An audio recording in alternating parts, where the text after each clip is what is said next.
আসসালামু আলাইকুম everyone, welcome back to my channel প্রিয়ার রান্নাঘরে। আমি প্রিয়া আবারও চলে এলাম অনেক দিন পর আপনাদের মাঝে। তো দেখতেই পাচ্ছেন একটা টি টাইম স্ন্যাক রেসিপি আমি এখানে তৈরি করেছি সুজি দিয়ে। তো আর বেশি কথা বলবো না, চলুন দেখে নেওয়া যাক। আমি একটা বোল নিয়ে নিয়েছি এবং বোলের মধ্যে আমি প্রথমে দিয়ে দিব একটা ডিম,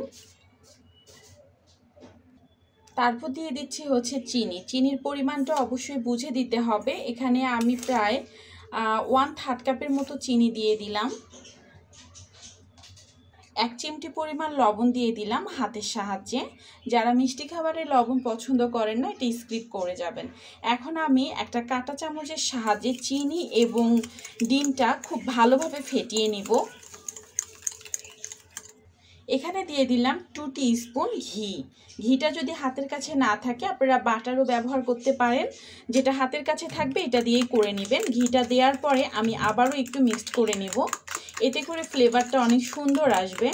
আর চাইলে আপনারা ভ্যানিলা এসেন্সটাও এখানে ব্যবহার করতে পারেন। তো এটা কিন্তু ফেটানো হয়ে গিয়েছে, আমি আর একটু ফেটিয়ে নিব। এখানে আমি 1 টিস্পুনের মতন একদম লিকুইড গরুর দুধটা দিয়ে দিলাম। তারপর দিয়ে দিচ্ছি আমি 1 কাপ পরিমাণ সুজিটা কিন্তু এখানে কাঁচা রয়েছে, ভাজা না। এখন আমি সুজিটা খুব ভালোভাবে মিক্সড করে নিব।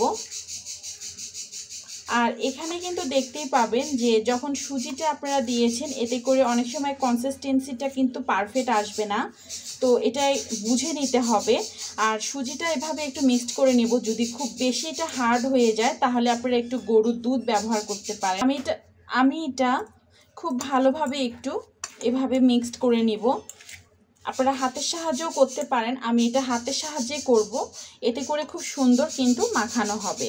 তো এভাবে আমি হাতের সাহায্যে এটা মিক্সড করে নিব। এটা কিন্তু দেখতেই পাচ্ছেন কনসিস্টেন্সিটা একটু বেশি হয়ে গিয়েছে, পাতলা হয়ে গিয়েছে। এটা আমি 10 মিনিটের মতন রেস্টে রেখে দিব, এতে করে কিন্তু কনসিস্টেন্সিটা খুব পারফেক্ট চলে আসবে। তো এখন আমি এটা ঢাকনা দিয়ে 10 মিনিটের মতো রেখে দিব।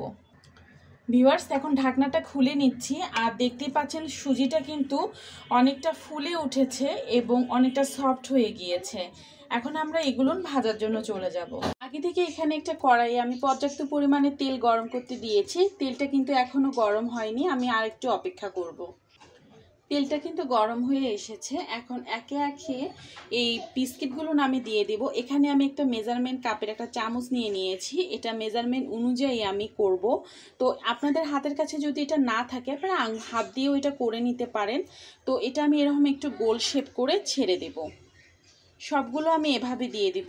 এখানে আমি প্রথমে অল্প করে দিয়ে দিলাম, যেহেতু সুজি তো একটু ফাঁকা ফাঁকা করে আমি এগুলো ভেজে নেব। এটা দেওয়ার সাথে খুব বেশি নাড়তে যাব না, তো একটা স্প্যাচুলার সাহায্যে একটু আলতো করে ছড়িয়ে দিব। যেহেতু এখানে আটা কিংবা ময়দা আমি কিছু ব্যবহার করিনি, আটা ময়দা ব্যবহার করলে আপনার বিস্কিটটা অনেক শক্ত হয়ে যাবে। তো শুধু সুজি দিয়েই করেছি, তো এটা একটু খুব সফট হবে। তো আলতো করে করে একটু উল্টিয়ে দিতে হবে। তো আমি এভাবে একটু উল্টিয়ে দিব। ভিউয়ার্স, দেখতেই পাচ্ছেন কত সুন্দর একটা কালার চলে এসেছে এবং খুব সুন্দর একটা ফ্লেভার ছড়াচ্ছে।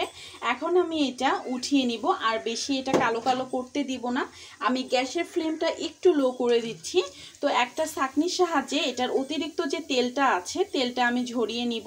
একটু কাছে থেকে দেখিয়ে দিই, দেখতে পাচ্ছেন বিস্কিটগুলো কতটা হেলদি হয়েছে।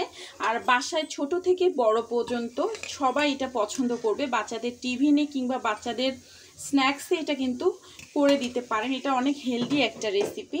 সো নেক্সট যেটা আছে এটাও আমি দিয়ে দিচ্ছি। তো বাকিগুলোর প্রায় কালার কিন্তু চলে এসেছে, এখন আমি এগুলো তেল ঝরিয়ে উঠিয়ে নিব। ভিউয়ার্স, এখানে সবগুলো কিন্তু ভেজে উঠিয়ে নিয়েছি, আর দেখতেই পাচ্ছেন কতটা ইয়ামি লাগছে। তো একটা ভেঙে আমি এটার ভিতরটা দেখিয়ে দিচ্ছি। দেখতেই পাচ্ছেন এটার ভিতরটা কতটা সফট, আর উপরটা কিন্তু অনেকটা ক্রিস্পি হয়েছে। আজকের এই সিম্পল টি টাইম স্ন্যাক্স রেসিপিটি যদি আমার ভালো লেগে থাকে অবশ্যই আমার চ্যানেলটিকে সাবস্ক্রাইব করে আমার পাশে থাকবেন। সবাই অনেক বেশি ভালো থাকবেন। আল্লাহ হাফেজ।